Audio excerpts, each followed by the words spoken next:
Olá pessoal, bem-vindos ao nosso canal. Hoje vamos embarcar numa jornada pela história do Brasil para desvendar as revoluções que sacudiram as estruturas do país e moldaram a nação que conhecemos hoje, desde a luta pela independência até os movimentos que redefiniram nossa política e sociedade.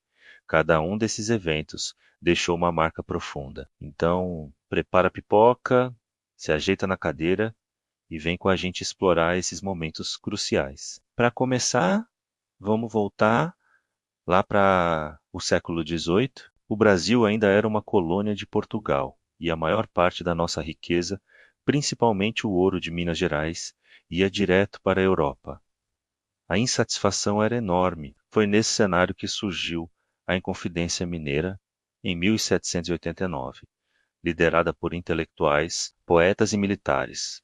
Como Tiradentes, o movimento sonhava com um Brasil independente, uma república livre da coroa portuguesa. Eles foram inspirados pelas ideias do Iluminismo e pela independência dos Estados Unidos. Infelizmente, a revolta foi descoberta antes mesmo de começar. Os líderes foram presos e Tiradentes, o único a assumir a responsabilidade, foi enforcado e esquartejado, tornando-se um mártir da nossa luta pela liberdade. Embora tenha falhado, a Inconfidência Mineira plantou a semente do desejo de independência que floresceria décadas depois. Avançando um pouco no tempo, chegamos a 1817 em Pernambuco.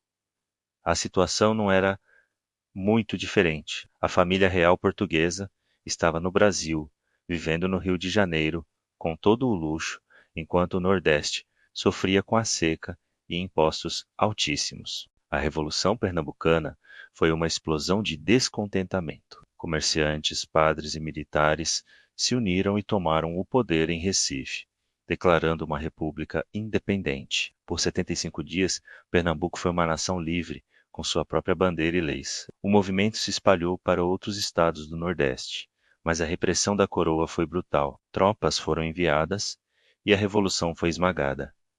Muitos líderes foram executados. Mesmo derrotada, a Revolução Pernambucana mostrou a força do sentimento republicano e federalista no Brasil. Claro, não podemos falar de revoluções sem mencionar o evento que formalmente nos separou de Portugal, a independência do Brasil, em 1822. Mas não foi tão simples quanto o famoso grito às margens do Ipiranga. Foi um processo complexo. Após o retorno de Dom João VI a Portugal, as cortes portuguesas queriam que o Brasil voltasse a ser apenas uma colônia. A elite brasileira, que já tinha experimentado mais autonomia, não aceitou isso. Dom Pedro, que ficou como príncipe regente, foi pressionado a resistir. O famoso Dia do Fico e, finalmente, o 7 de setembro foram o ápice dessa tensão. Mas a independência não foi pacífica em todo o país. Houve guerras na Bahia, no Pará e em outras províncias, onde portugueses e brasileiros lutaram de verdade. A independência consolidou o Brasil como uma nação, mas manteve a monarquia e a escravidão, mostrando que a Revolução foi, em muitos aspectos, conservadora. O período do Império também foi palco de muitas revoltas. Uma das mais importantes foi a Revolução Farroupilha, no Rio Grande do Sul. Ela durou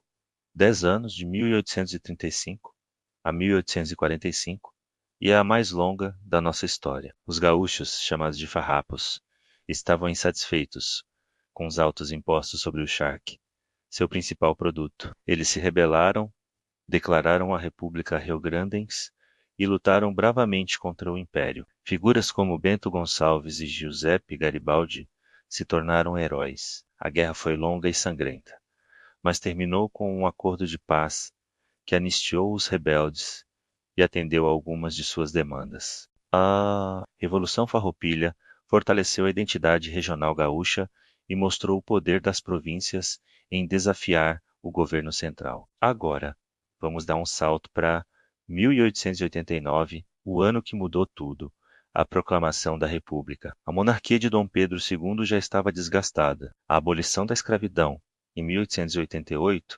tirou o apoio dos grandes fazendeiros. Os militares, que se sentiam desprestigiados desde a Guerra do Paraguai, também estavam descontentes. e as ideias republicanas ganhavam cada vez mais força. A transição foi, na verdade, um golpe militar liderado pelo Marechal Deodoro da Fonseca. Em 15 de novembro, sem grande participação popular, a monarquia caiu e o Brasil se tornou uma república. Dom Pedro II e sua família foram exilados. Foi uma revolução pelo alto que transformou a estrutura política do país, mas demorou para que as mudanças realmente chegassem à vida da maioria da população. Entrando no século XX, chegamos à Revolução de 1930. O Brasil era governado pela chamada política do café com leite, onde São Paulo e Minas Gerais se revezavam no poder. Em 1929, a quebra da Bolsa de Nova York abalou a economia cafeeira. Na eleição de 1930, o presidente Washington Luiz, de São Paulo, quebrou o acordo e apoiou outro paulista, Júlio Prestes. A oposição se uniu em torno de Getúlio Vargas, do Rio Grande do Sul.